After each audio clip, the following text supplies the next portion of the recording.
One of the most highly celebrated violence interrupter groups to emerge after the murder of George Floyd is now accused of misusing more than $6.5 million. Attorney General Keith Ellison filed a lawsuit against We Push for Peace and its founder, Trahern Pollard. KARE 11's Lou Ragoose joins us from the newsroom with details. Lou? Julie, a giant red flag noted in the lawsuit was that earlier this year, the city of Minneapolis reached out to We Push for Peace for help during Operation Metro Surge. And the remaining board members there told the city the offices were sitting vacant and they were not equipped to help. This is what you call meeting people where they are. Trahern Pollard has stood before cameras dozens of times since 2020. And isn't this what we out here for? Sharing the mission of his nonprofit, We Push for Peace. This is what I sought out to do, right? We push for peace, making a difference in the lives of our youth and our community. They received millions in government contracts after the murder of George Floyd to de-escalate conflict and interrupt violence where police are not present.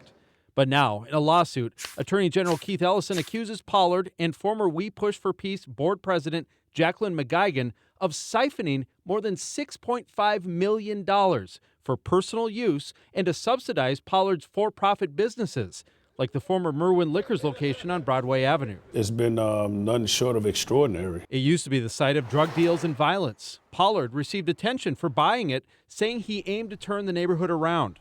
The lawsuit says he used We Push for Peace money to pay his workers there.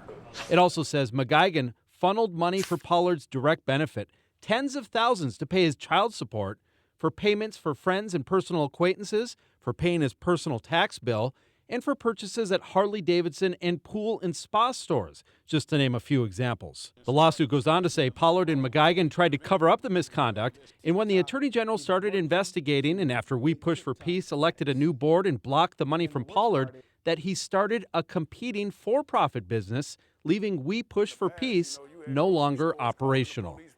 And I've reached out to Pollard, but he has not responded. A City of Minneapolis spokesperson says that they have not had a contract with We Push for Peace for more than a year. Julie. Lou, I know there were several of these groups that were started and hopes were high that they'd be really helpful. Do you know if this will instigate any more investigations into other similar groups? Well, this investigation actually started in 2024 behind the scenes. We just didn't know about it till the lawsuit came today. So there could be other investigations ongoing that we just don't know about at this point. But a lot of people are talking about this lawsuit. All right. Thank you, Lou.